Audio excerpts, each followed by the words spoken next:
Young India police school ప్రారంభోత్సవ కార్యక్రమానికి నాతో పాటు ముఖ్య అతిథులుగా విచ్చేసిన ఐటీ అండ్ ఇండస్ట్రీస్ మినిస్టర్ మిత్రులు శ్రీధర్ బాబు గారు, ఈ కార్యక్రమంలో పాల్గొన్న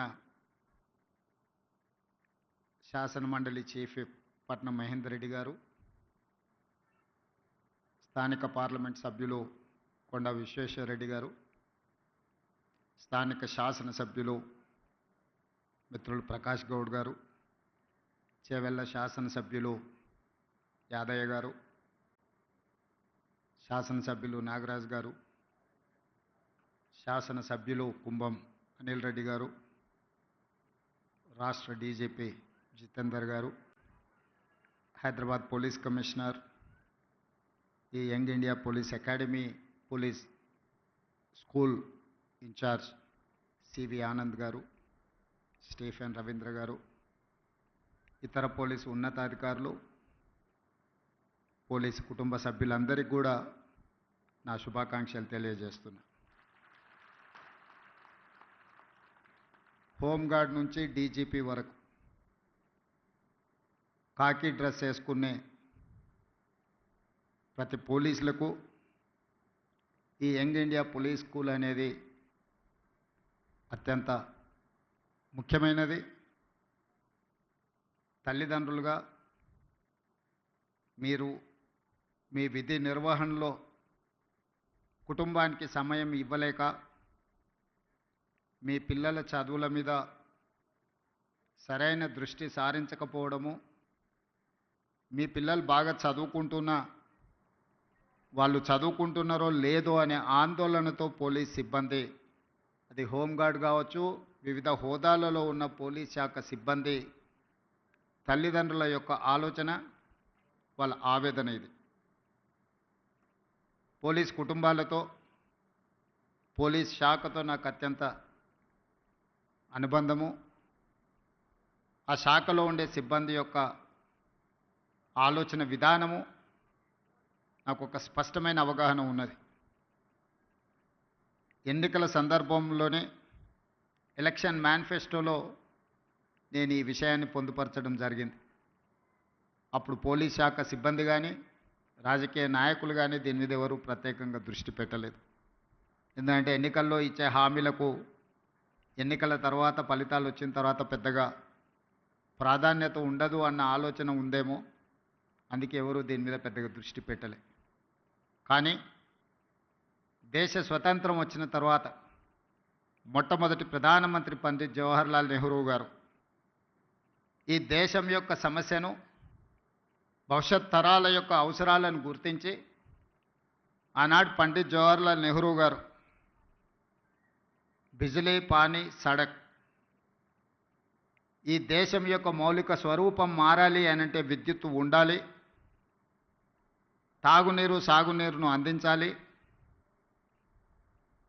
పల్లెటూర్ల నుంచి పట్టణాల వరకు రోడ్డు రవాణా వ్యవస్థ ఉండాలి అని ఆలోచన చేసి బాక్రానంగల్ నుంచి నాగార్జున సాగర్ డ్యామ్ వరకు పండిత్ జవహర్లాల్ నెహ్రూ గారి విధానంలో ఆ రోజు ఈ దేశం అభివృద్ధి పదం వైపు నడిచింది. ఆ రోజు ఎడ్యుకేషన్ అండ్ ఇరిగేషన్ ఆలోచన కూడా పండిత్ జవహర్లాల్ నెహ్రూ గారు చేశారు. అందుకే ఈరోజు ఈ దేశంలో ఉన్న గొప్ప గొప్ప యూనివర్సిటీలు అన్నీ కూడా పండిత్ జవహర్లాల్ నెహ్రూ గారు ఉన్నప్పుడే పునాదులు పడ్డాయి. ఆ యూనివర్సిటీల నుంచి వచ్చిన విద్యార్థులే ఈ దేశ భవిష్యత్.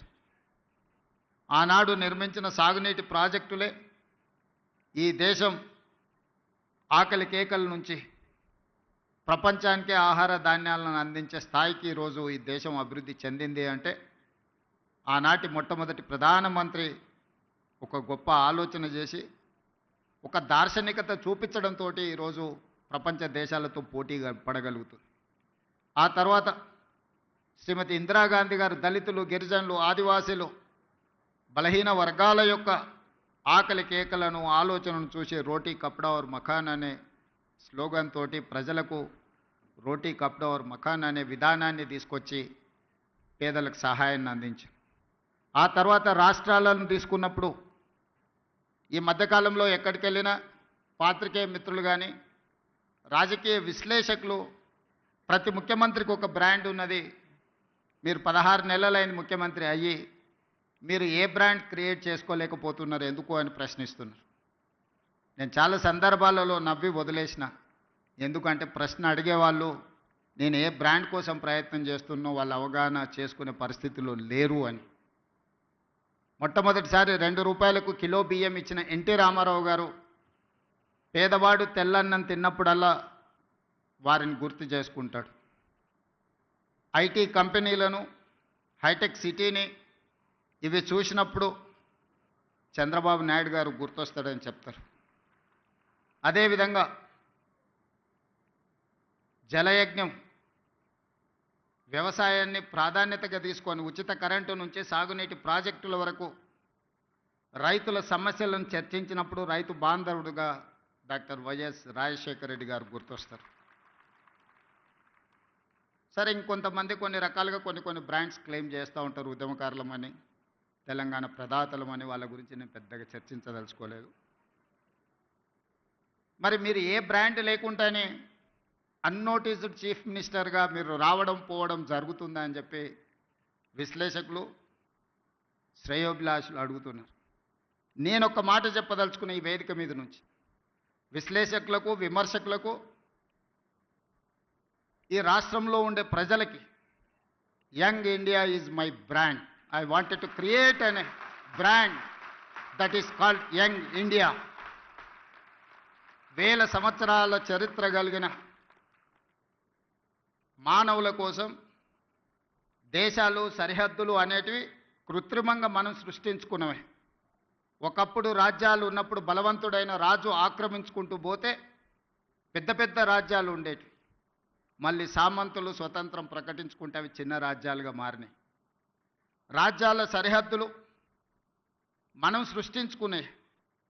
ఈరోజు వీసా విధానం ఒకప్పుడు పాకిస్తాన్, ఆఫ్ఘనిస్తాన్ వరకు అఖండ్ భారత్. కానీ దేశ విభజన జరిగిన తర్వాత బంగ్లాదేశ్, పాకిస్తాన్, ఆఫ్ఘనిస్తాన్ రకరకాల దేశాలుగా ఈరోజు వీసాలు తీసుకొని మనం వెళ్తున్నాం. ఈ సరిహద్దులు అన్నీ కూడా మనం కృత్రిమంగా సృష్టించుకున్న సరిహద్దులే, మానవులు తయారు చేసుకున్న సరిహద్దులు. కానీ వీళ్ళందరికీ అవసరమైన అవసరాలు ఏమి? వీటి మీద ప్రత్యేకమైన దృష్టి పెట్టాల్సిన అవసరం పాలకుల మీద ఉన్నది. అది రాజ్యాలు కావచ్చు, స్వతంత్ర భారతదేశం కావచ్చు. భారతదేశానికి స్వతంత్రం వచ్చి 75 సంవత్సరాలు పూర్తి చేసుకున్నామంటే this is one of the youngest country in the world. స్వతంత్ర భారతదేశంగా 75 సంవత్సరాలు అనేది చాలా చిన్నది. మనం పురాణాలను విన్నప్పుడు, చరిత్రలు చదివినప్పుడు 1000 సంవత్సరాల చరిత్ర గురించి మాట్లాడుకుంటున్నాం, చర్చించుకుంటున్నాం. 1000 సంవత్సరాల చరిత్రలో 75 సంవత్సరాలు అనేది ఒక చిన్న ప్రయాణం మాత్రమే. ఈ చిన్న ప్రయాణంలో ఎంతోమంది ప్రధానమంత్రులు, ముఖ్యమంత్రులు, మంత్రులు రకరకాలుగా వచ్చిండ్రు. కానీ కొద్దిమంది మాత్రమే చరిత్రలో నిలబడ్డారు. ఆ కొద్దిమంది చరిత్రలో తీసుకున్న నిర్ణయాలు చరిత్రనే మలుపు తిప్పే విధంగా రాష్ట్రాలు, దేశాలు అభివృద్ధి పదం వైపు నడిచినాయి. క్లోజ్డ్ ఎకానమీ నుంచి open economy, liberalisation, privatisation, globalisation. ఆనాడు మన బిడ్డ పివి నరసింహారావు గారు, తెలంగాణ బిడ్డ, ఈ దేశానికే దార్శనికుడుగా మారి ప్రపంచానికే పోటీ పడే దేశంగా తీర్చిదిద్దినవాడు పివి నరసింహారావు గారు. ఈరోజు దేశంలో ఎవరికి ఇష్టం ఉన్నా లేకపోయినా, వారికి నచ్చినా నచ్చకపోయినా పివి నరసింహారావు గారి పేరు తీసుకోకుండా లిబరలైజేషన్, ప్రైవేటైజేషన్, గ్లోబలైజేషన్, ప్రపంచ దేశాలతో భారతదేశం పోటీ పడుతున్న విషయాన్ని ప్రస్తావించలేరు. అది వారి యొక్క విజ్ఞత. ఈ పరిణామ క్రమంలో ఈరోజు ఇక్కడ ఉన్న ఐఏఎస్, ఐపీఎస్ అధికారులతో పాటు ఇక్కడికి వచ్చిన అందరినీ నా సూటి ప్రశ్న, మన భవిష్యత్ తరాలకు ఏం అవసరం ఉందో ఆ ప్రణాళికలు సిద్ధం చేయడమే పాలకులుగా మా మీద ఉన్న బాధ్యత. ప్రజలు మాకు ఇచ్చిన అధికారం మీ మీద పెత్తనం చెలాయించడానికి కాదు. ప్రజలు ఇచ్చిన అధికారం ప్రజలకు ఉపయోగపడాలి. ప్రజల శ్రేయస్సు కోసం మేము విధి విధానాలను సృష్టించాలి. ఆ విధి విధానాలు భవిష్యత్ తరాలకు ఉపయోగపడాలన్న ఆలోచనే మా ప్రభుత్వం యొక్క ఆలోచన, ప్రజాపాలన యొక్క విధానం అని చెప్పి నేను ఈ సందర్భంగా చెప్పదలుచుకున్నాను. అందుకే ఈరోజు ఒక్కొక్కరికి ఒక బ్రాండ్ ఉంది అనేదైతే అంటున్నారు, ఈరోజు నా బ్రాండ్ యంగ్ ఇండియా. అందుకే ఈరోజు యంగ్ ఇండియా స్కిల్స్ యూనివర్సిటీని మనం మొదలు పెట్టుకున్నాం. యంగ్ ఇండియా స్పోర్ట్స్ యూనివర్సిటీని మనం మొదలు పెట్టుకుంటున్నాం. యంగ్ ఇండియా స్పోర్ట్స్ అకాడమీని మనం మొదలు పెట్టుకుంటున్నాం. నేను సౌత్ కొరియా విజిట్ చేసిన ఈ మధ్యకాలంలో మా మిత్రుడు శ్రీధర్ బాబు గారితో. హార్డ్లీ ఆ దేశం యొక్క జనాభా 10 to 12 మిలియన్స్. అంటే ఒక మన హైదరాబాద్లో ఎంత జనాభా ఉన్నారో ఆ దేశం మొత్తం జనాభా 1,20,00,000 మంది. కానీ ఒలింపిక్స్లో 32 మెడల్స్ వచ్చినాయి వాళ్ళకు. భారతదేశానికి గోల్డ్ మెడల్ గుండు 0. 140 కోట్ల జనాభా ఉన్న భారతదేశం ఒలింపిక్స్లో ఒక గోల్డ్ మెడల్ కూడా తేలేదు అని అంటే ఈ దేశం నిజంగా నిశితంగా ఆలోచన చేయాల్సిన అవసరం ఉన్నదా లేదా ఈరోజు పాలకులు ఆలోచన చేయాలి. ఒక చిన్న దేశం. నేను అక్కడ సౌత్ కొరియన్ స్పోర్ట్స్ యూనివర్సిటీ ఒక 30 acres క్యాంపస్, జస్ట్ ఆ స్పోర్ట్స్ అకాడమీని నేను చూడడానికి వెళ్తే అక్కడ ఒక అమ్మాయి కలిసింది నాకు. ఆ అమ్మాయి ఆర్చరీలో 3 గోల్డ్ మెడల్స్ సాధించింది. ఒక కాలేజ్ కిడ్ ఆ దేశం యొక్క ప్రతిష్ట 3 బంగారు పతకాలు సాధించి సౌత్ కొరియాను ప్రపంచ పటంలోనే గొప్పగా నించోబెట్టినప్పుడు 140 కోట్ల జనాభా ఉన్న ఈ దేశం ఒక గోల్డ్ మెడల్ సాధించలేదు అని అంటే నిజంగా ఈరోజు మనం ఏ ప్రణాళికల మీద ఆలోచన చేయాలనో మనందరం విశ్లేషించుకోవాల్సిన అవసరం ఉన్నది. ఇవాళ ఫీ రియంబర్స్మెంట్ ఇతర పథకాలు లేకపోతే మన ఆర్థిక స్తోమత పెరగడం వల్ల తల్లిదండ్రులకు పిల్లల యొక్క విద్య మీద ప్రత్యేకమైన దృష్టి సారించడం వల్ల మన స్పెండింగ్ కెపాసిటీస్ పెరిగినాయి. లేదా మన ఆదాయాన్ని మొత్తం పిల్లల చదువుల కోసమే పెడుతున్నాం. కానీ చదువుకున్న పిల్లలకు చదువుకు తగ్గ ఉద్యోగము వృత్తి నైపుణ్యం ఉన్నదా అంటే లేదు. There is an gap between demand and supply. ఈరోజు ప్రతి సంవత్సరం మన దగ్గర ఉన్న 175 ఇంజనీరింగ్ కాలేజీల నుంచి 1,10,000 మంది ఇంజనీరింగ్ గ్రాడ్యుయేట్లను తెలంగాణ రాష్ట్రం ఉత్పత్తి చేస్తుంది. ఇందులో నాణ్యత ఎంత అని అంటే ఎవరి దగ్గర దీనికి జవాబు లేదు. Just like that engineering graduate పట్టా తీసుకొని వస్తే వాళ్ళ తల్లిదండ్రులు పాపం గ్రామీణ ప్రాంతాలలో మా పిల్లవాడు ఇంజనీరింగ్ చదువుకున్నాడు. ముఖ్యంగా నా నియోజకవర్గం నుంచి పేదవాళ్ళు వస్తుంటారు, సార్ నువ్వు ముఖ్యమంత్రి గారివి ఎలాంటి పెద్ద కంపెనీలకు చెప్తే మా పిల్లోడికి ఉద్యోగం వస్తుంది. ఆ కంపెనీ వాళ్ళతో మాట్లాడితే వాళ్ళు అతన్ని ఇంటర్వ్యూ చేస్తే ఆయన అప్లికేషన్ ఫామ్ కూడా నింపుకోలేకపోతున్నాడు. సార్ ఏ రకంగా ఉద్యోగం ఇవ్వాలి, మేము ఈ బరువును మోయలేము, మేము ఒక మనిషిని తీసుకుంటే డబ్బులు కాదు, ఆఫీస్లో ఒక కుర్చీ ఫ్యాను ఏసీ అతనికి కావాల్సినవి అన్నీ ఇస్తే ఇట్లా ఒక 10 మంది మా సంస్థలో చేరినంటే మా సంస్థ ఉద్యోగాలు ఇచ్చుడు కాదు, మేము ఉద్యోగాలు ఎత్తుకుంటూ పోవాల్సి వస్తుంది సార్ అని చెప్తున్నారు వాళ్ళు. అందుకే ఈరోజు ఆలోచన చేసి 1,10,000 మంది ఇంజనీరింగ్ గ్రాడ్యుయేట్లను ప్రతి సంవత్సరం తయారు చేస్తున్న తెలంగాణ రాష్ట్రం వాళ్ళకి సాంకేతిక నైపుణ్యం నేర్పించాలి. ప్రపంచ దేశాలలో ముఖ్యంగా మిడిల్ ఈస్ట్ కంట్రీస్లో డెవలప్డ్ కంట్రీస్లో కూడా చాలా ఆపర్చునిటీస్ ఉన్నాయి. కానీ డిమాండ్ సప్లైలో ఉన్న గ్యాప్తో మనం ఏం చేసుకోలేకపోతున్నాం. అందుకే ఆ గ్యాప్ను ఫిల్ చేయడానికి డిమాండ్ అండ్ సప్లైలో ఒక బ్రిడ్జ్ బిల్డ్ చేయడానికి యంగ్ ఇండియా స్కిల్స్ యూనివర్సిటీని మనం ప్రారంభించుకున్నాం. Young India skills university public private partnership ఈ దేశంలోనే ఒక బెస్ట్ యూనివర్సిటీని తయారు చేయాలని మన నిర్ణయం తీసుకొని ఆ యూనివర్సిటీకి మహేంద్ర అండ్ మహేంద్ర కంపెనీస్ మీకు అందరికి తెలుసు. ఈరోజు రోడ్ల మీద ప్రతి 4 వెహికల్స్లలో ఒక వెహికల్ మహేంద్ర వెహికల్ ఉంటుంది. ఆ గ్రూప్ ఆఫ్ కంపెనీస్ చైర్మన్ మన young India skills university chairperson. ఒక ప్రైవేట్ కార్పొరేట్ కంపెనీ దిగ్గజాన్ని రాష్ట్ర ప్రభుత్వం ఒప్పించి మన తెలంగాణ రాష్ట్ర ప్రభుత్వం ప్రారంభించుకున్న యంగ్ ఇండియా స్కిల్స్ యూనివర్సిటీకి ఈరోజు చైర్పర్సన్ ఉన్నాడు. ఈరోజు మహేంద్ర యూనివర్సిటీ ఉన్నది ఇక్కడ. సక్సెస్ఫుల్గా వాళ్ళు ఒక అకాడమీని నడపగలుగుతున్నారు.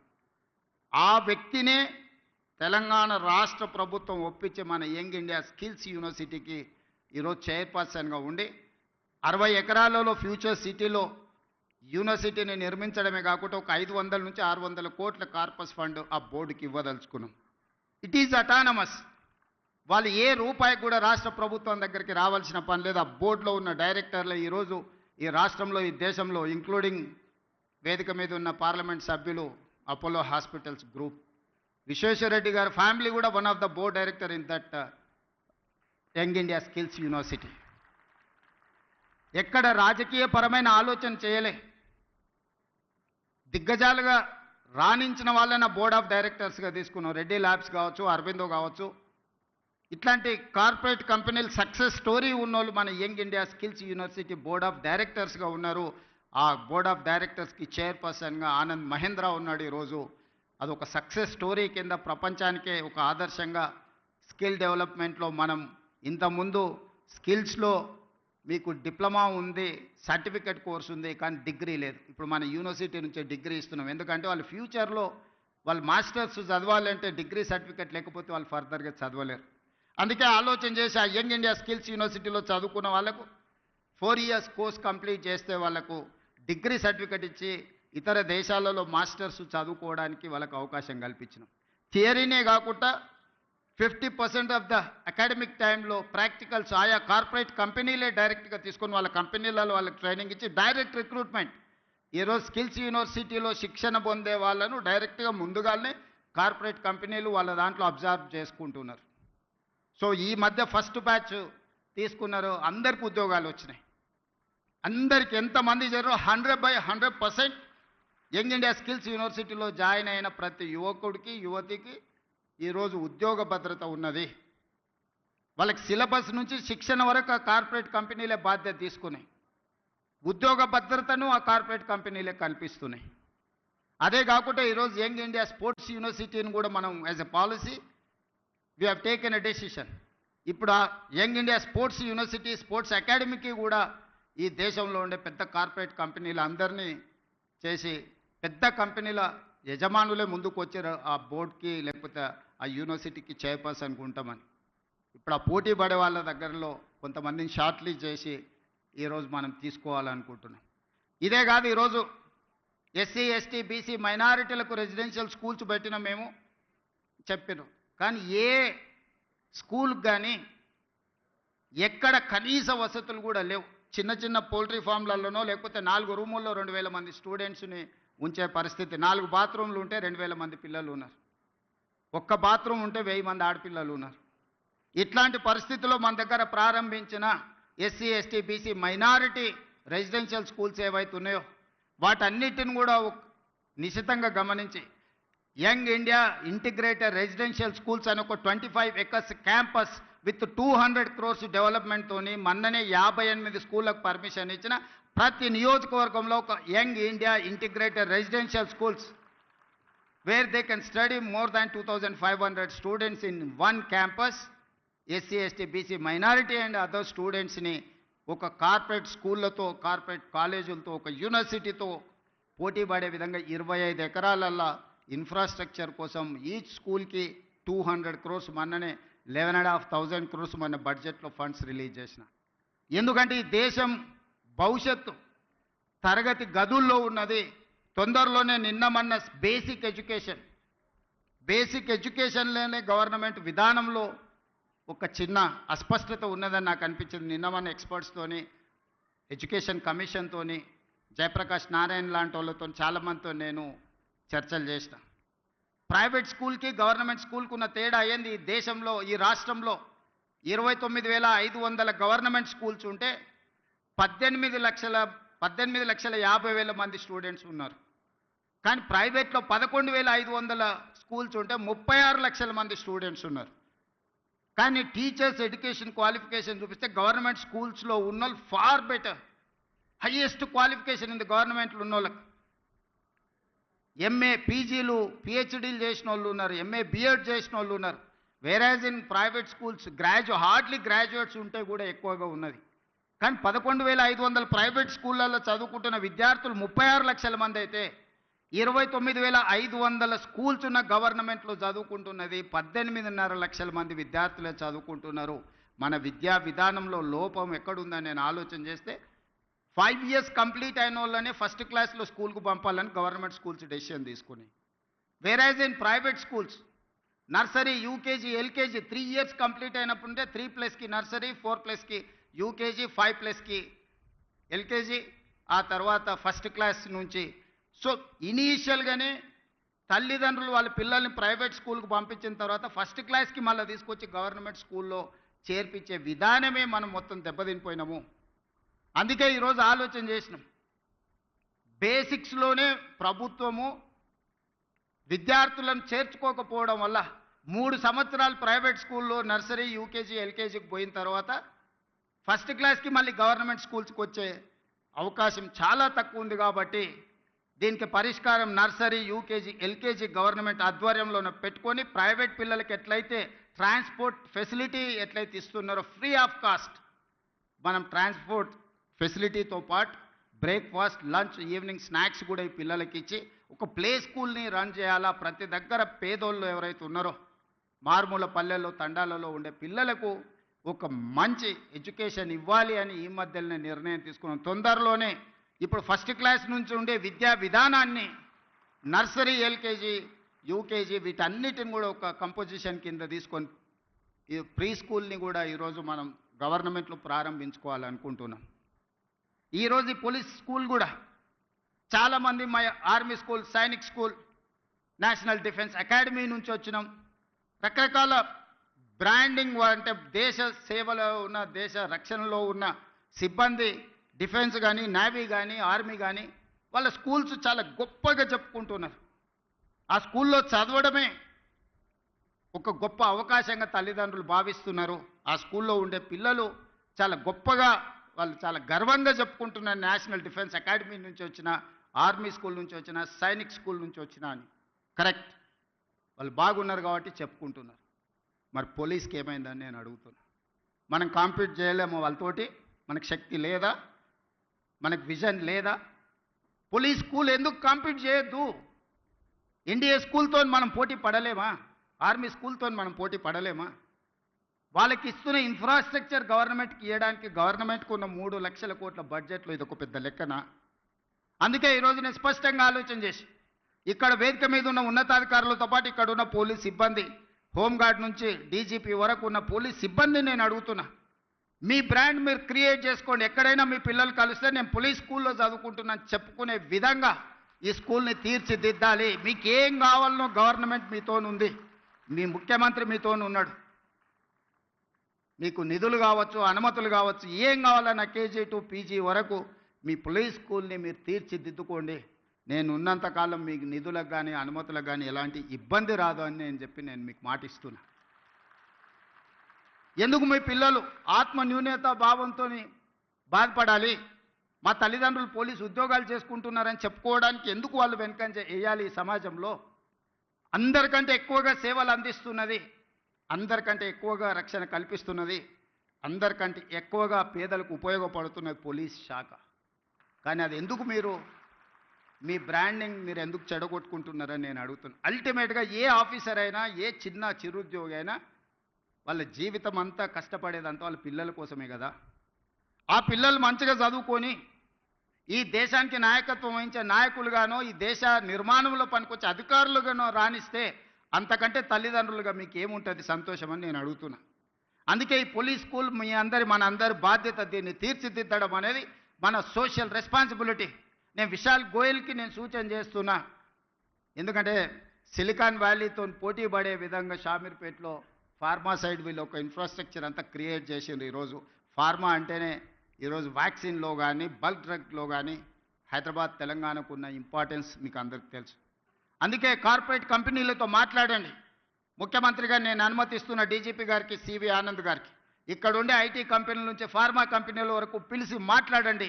వాళ్ళ కార్పొరేట్ సోషల్ రెస్పాన్సిబిలిటీ ఫండ్స్ని పోలీస్ స్కూల్లో డిపాజిట్ చేసే విధంగా వాళ్ళని మీరు మాట్లాడండి. ఈరోజు ఇంత ప్రశాంతంగా ఇన్ని వేల కోట్ల టర్నోవర్ ఉన్న కంపెనీలు సైబరాబాద్ కమిషనరేట్ పరిధిలో నడుస్తున్నాయంటే పోలీసు రక్షణ లేకుండా, పోలీసు భరోసా లేకుండా ఈ సంస్థలన్నీ నడుస్తున్నాయా? మరి వాళ్ళ కార్పొరేట్ సోషల్ రెస్పాన్సిబిలిటీ అని అంటే పోలీసు పిల్లల చదువులకు అవసరమైన సహాయం అందించడం వాళ్ళ బాధ్యత కాదా? అందుకే ఈరోజు ప్రభుత్వ పరంగా ఎవరితో మాట్లాడాలో నాకు చెప్పండి, ఎవరితో అయినా నేను మాట్లాడతాను. మీ ఇన్ఫ్రాస్ట్రక్చర్ కాకుండా ఒక 100 కోట్లు మీ కార్పస్ ఫండ్ క్రియేట్ చేసుకొని ప్రతి రూపాయి కోసం గవర్నమెంట్ వైపు చూడొద్దు. బోర్డ్ ఆఫ్ డైరెక్టర్స్ కూర్చొని 100 crores మీ దగ్గర ఉంటే అందులోకి వెళ్ళి ఎవ్రీ ఇయర్ మీరు అకాడమిక్ ఇయర్ ప్లాన్ చేసుకోండి. ఆ బడ్జెట్ల నుంచి ఎట్లా ఖర్చు పెట్టుకోవాలో మీరే సొంతంగా నిర్ణయం తీసుకోండి.